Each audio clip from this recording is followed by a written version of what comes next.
Welcome back to Truth Seekers. I don't know if you noticed the figures in that chart, one of the preceding charts there.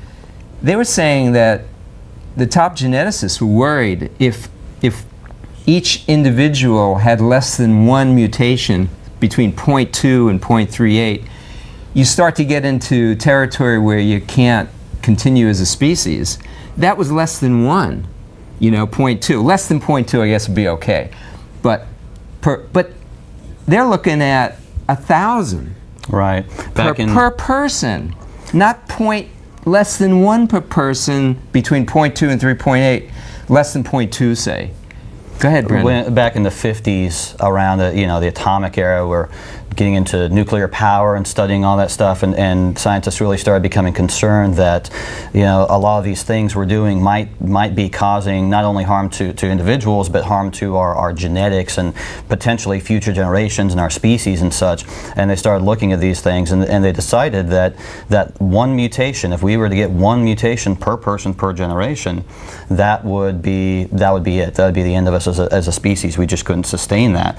And like you were saying, back then they thought it was the actual number was maybe 0.2, 0.3, something like that, and that was starting to concern them.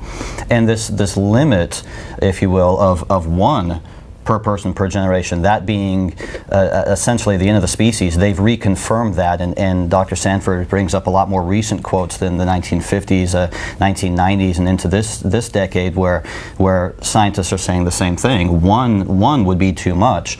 But we're also finding that the actual number is not 0.2 like they thought 50 years ago. The actual number, the chart that he showed up there, the last one, there are several different kinds of mutation, and this one could be around 100, this one could be around 300, this one might be 1 or 2, this one might be 1 or 2, but you total them up and the actual number is probably over 1,000, and that's what we're finding.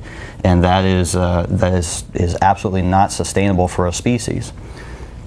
And as he points out in his book, he believed that everything was fine in terms of evolution. We're evolving upward. The little red wagon going up to the starship, the cell, that's okay. Through mutations over time, it'll all work out. But he started to see stuff in the research that seemed to all contradict that. Of course, practical science, this is the thing. Practical science doesn't get into this stuff in evolution. This is all theoretical for the most part. Practical science, you build spaceships, you do experiments to see if this is going to work and that's going to work, and you don't have to think much about evolution. You don't. But yet, the complaint that they all have against intelligent design and discussing that, well, it's going to ruin science. American students are going to fall way back compared to the world. Of course, it was the American students that forged ahead, and it was America, the ones that were the most religious scientists in the whole world, that started made it to the moon. Well, not only America, but England as well. Some of the early scientists, Isaac Newton, Michael Faraday, Robert Boyle, laying the foundation. Then America, moving ahead scientifically, and yet being the most quote-unquote out-of-tune, religious, Bible-oriented society in the world as a country. And yet, Sanford saw that as he looked at the research, all the research shows that's not true. The mutations aren't helping. Virtually all mutations, and they really are negative. They're hurting us. The species is declining as a species, and that would be true of all species, not just human beings. Right. What he gets into in the book, and we've talked about this before as well, mutations, you hear the word mutation, and quite often it sounds like a good thing. We evolved through mutations, and that's how we got here, and that's how, superheroes start, and we're all going to become, bigger and better because of mutations. Well, mutations are really harmful. A lot of them don't seem to have much of an effect. A lot of them have fatal effect. They're just completely fatal. But a lot of them are in that zone in between where they're very negative. We don't really see the positive mutations. I've only heard of 2 examples, and they're both essentially genetic diseases, harmful things that do seem to have a bit of a beneficial effect. I think if you have sickle cell anemia, it makes you resistant to malaria, which is fine. You no longer get malaria. If you live in Africa, that's fine. If you live here, it's not so fine, because sickle cell is awful. It really is. And so that's, you could say, yeah, there's a beneficial effect there, but that's certainly not the kind of mutation you want to carry your whole species forward. And so we don't really have examples of these mutations, these grandiose things that should carry us forward. Michael Behe talked a lot about that in Darwin's Black Box, browsed around thousands of science journals going back for a few decades, and books and papers, professional papers, and he, as a professional, as a PhD, was unable to find any example in the professional literature where they have been able to document step by step some kind of beneficial mutation, how it might have happened. Sanford talks about that, and he says what they're confusing is, they're confusing what's adaptation in the environment as evolution. It's not, he says, in order for you to evolve upward, you need to gain in new information. And they've never seen that, ever. It's not science to believe in evolution, because there is no gain in information. It's always a loss of information. We've talked about that in other programs, and that's what, with sickle cell anemia, you know, you've got a disease, you have a problem, you've got a loss of information. But it helps you if there's malaria around, because you're more resistant because of that loss of information. The other one that, you know, would have been, we talked about before, is, you know, is antibiotics, that these bacteria become resistant to streptomycin or whatever.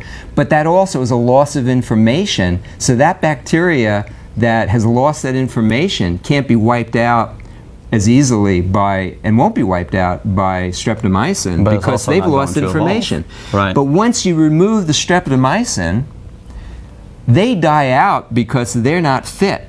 It's opposite of evolution. They're less fit, and the bacteria that did not have that advantage, and those are the best examples that they give in science for mutations leading to beneficial changes, and they're not beneficial at all. And so there's a denial in the academic community. You know, the movie Expelled, there's a movement, and there has been, we've talked about it for a long time, the people who signed the Humanist Manifesto in the 1930s. Yes, Darwin has proved that evolution is true, therefore we must wipe out Christianity from all the school systems, that myth, that terrible myth that causes all the problems in the world. Let's wipe that out, and we know we're going to evolve to be higher human beings through evolution. And so that's what we're fed as little kids, you know, and scientists have been brainwashed themselves, just like Sanford was, and came to the realization, because he was searching for gold. You know, he was chopping off the dirt, you know, looking for the reality, and you know, God says few of us want to do that. Jesus said, straight is the way, narrow the path, and few there be that find it.